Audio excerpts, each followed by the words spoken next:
नमस्कार, मैं प्रभा डी बसंतराज। आप देख रहे हैं मिशन क्राइम कंट्रोल। क्या आज़ादी के बाद की नीतियों ने भारत को बांट दिया? तमिलनाडु के राज्यपाल RN रवि ने दिया एक बड़ा बयान। गांधीनगर की राष्ट्रीय रक्षा विश्वविद्यालय में बोले राज्यपाल रवि, भारत का भाषाई विभाजन बना दोयम दर्जे के नागरिकों का कारण।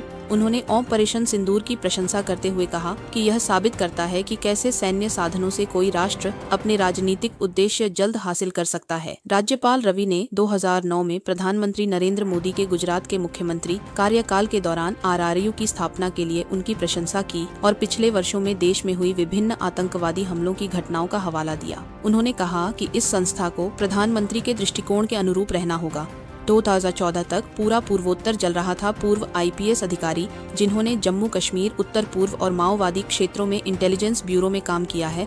राज्यपाल रवि ने कहा कि 2014 तक पूरा पूर्वोत्तर जल रहा था, लेकिन अब यह लगभग सामान्य हो गया है। उन्होंने कहा पूर्वोत्तर में हिंसा नगण्य हो गई है।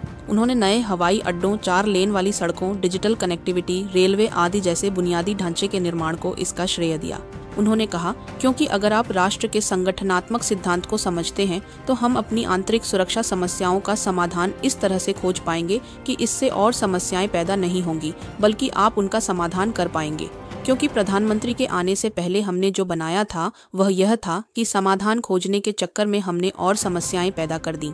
राज्यपाल ने पूर्वोत्तर में शांति बहाली के लिए प्रधानमंत्री मोदी के नेतृत्व की भी सराहना की और कहा कि अब वह इलाका लगभग सामान्य हो गया है कर दी। उन्होंने यह भी कहा कि स्वतंत्रता के बाद भाषाई राष्ट्रवाद ने देश को बांटने का काम किया और तमिलनाडु समेत अन्य राज्यों में 1/3 आबादी खुद को दूसरे दर्जे का नागरिक मानने लगी। सवाल उठते हैं, क्या भारत की एकता को भाषाई सीमाओं ने तोड़ा? क्या क्षेत्रीय अस्मिता ने राष्ट्र की आत्मा को कमजोर किया? क्या जातीयता आधारित राज्य भारत के संघीय ढांचे को हिला रहे हैं?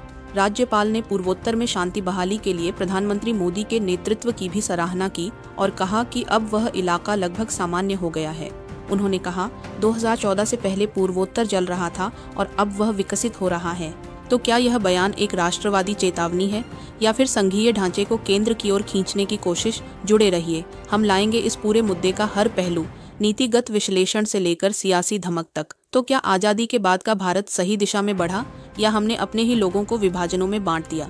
इन सवालों का जवाब इतिहास से नहीं बल्कि आने वाले समय में हमारी नीतियों और समझ से तय होगा।